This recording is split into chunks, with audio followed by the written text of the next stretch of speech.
Hello दोस्तों, क्या आपको पता है ये इंडियन करके कितना काटा है? और काटने वाली थी ये हमारी इंडियन कंपनी। कैसे और क्यों? चलिए शुरू करते हैं, वो भी शुरू से। तो आज हम बात करेंगे इंडियन स्मार्टफोन ब्रांड के बारे में जिन्होंने हमारी काटी है, क्योंकि ये स्मार्टफोन ही नहीं बल्कि स्मार्टफोन के साथ सपने भी बेच रहे थे और हम खरीद भी रहे थे, पर सडनली ये सपने तोड़ दिए जाते हैं। जो था सस्ते में एक बेहतरीन स्मार्टफोन और इंडिया में वोकल फॉर लोकल वाली चॉइस। खैर, आज हम वही बात करेंगे कि आज ये कंपनियां क्या कर रही हैं और कैसी है। तो पहले हम बात करेंगे उस कंपनी के बारे में जिसकी वजह से सैमसंग और एप्पल भी डरे हुए थे और डर के रहते थे। जी हाँ, वो कंपनी है माइक्रोमैक्स। माइक्रोमैक्स की शुरुआत तो 2000 में ही हुई थी। तब ये आईटी सॉफ्टवेयर कंपनी थे जो सॉफ्टवेयर सॉल्यूशन देते थे और इनके फाउंडर थे राहुल अग्रवाल। फिर इन्होंने स्मार्टफोन इंडस्ट्री में 2008 में कदम रखा, वो भी इनके फर्स्ट फ्यूचर फोन के साथ जो था माइक्रोमैक्स X1i। इसकी बैटरी 1 मंथ चलती थी, ऐसा कंपनी कहते थे, और ये फोन मार्केट में हिट साबित हुआ।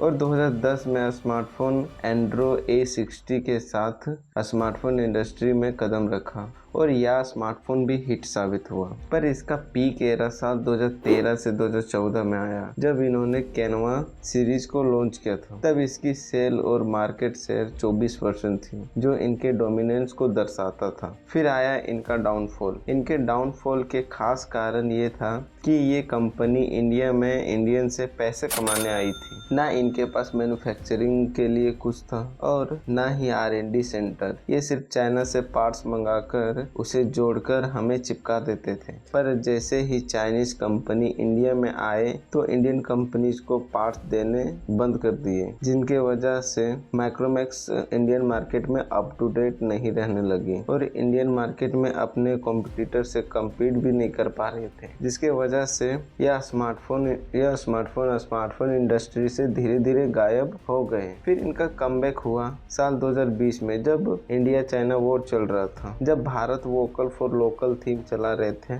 पर यह कमबैक भी इनका ज्यादा दिन नहीं चला। अब ये कंपनी भगवती प्रोडक्ट्स लिमिटेड के जरिए एक बेहद ओरिजिनल मैन्युफैक्चरिंग के साथ टिकी हुई है। इनकी अच्छी ग्रोथ भी हो रही है। साल 2010 से 2015 के बीच अगर माइक्रोमैक्स के बाद सैमसंग और अदर कंपनीज को टक्कर दे रही थी तो वो थी इंटेक्स। इसकी शुरुआत साल 1996 में नरेंद्र बंसल ने किए थे। तब ये सिर्फ कंप्यूटर के एक्सेसरीज ही बना रहे थे। जब इन्होंने इंडिया में स्मार्टफोन की मांग को देखा तो इन्होंने साल 2007 में फ्यूचर फोन के साथ एंटर किया। फिर साल 2012 में एक्वा सीरीज के साथ स्मार्टफोन इंडस्ट्री में कदम रखे और ये जल्द ही पॉपुलर हो गए। फिर आया इनका डाउनफॉल, जिसका कारण था असेंबलिंग, मतलब चाइना से पार्ट्स मंगाकर असेंबल करके बेचना। फिर वही माइक्रोमैक्स वाली प्रॉब्लम और ये कंपनी स्मार्टफोन इंडस्ट्री से गायब। अब इलेक्ट्रॉनिक मार्केट में टिकी है और अच्छी परफॉर्मेंस कर रही है, पर पता नहीं ये स्मार्टफोन इंडस्ट्री में वापस कब आएगी, ये तो भगवान जाने। अगर तीसरी कंपनी के बारे में बात करें तो इनका एक टैगलाइन था जो था प्राउड टू बी इंडियन,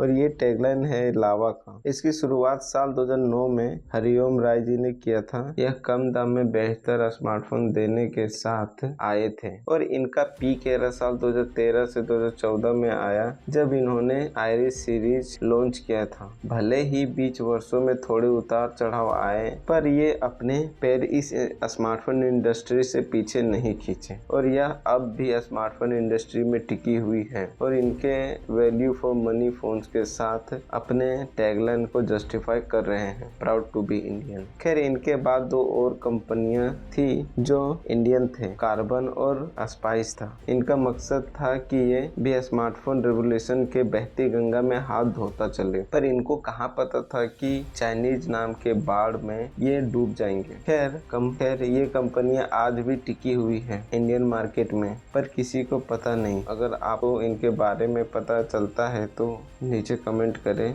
और वीडियो को लाइक एंड सब्सक्राइब जरूर करें। Thank you.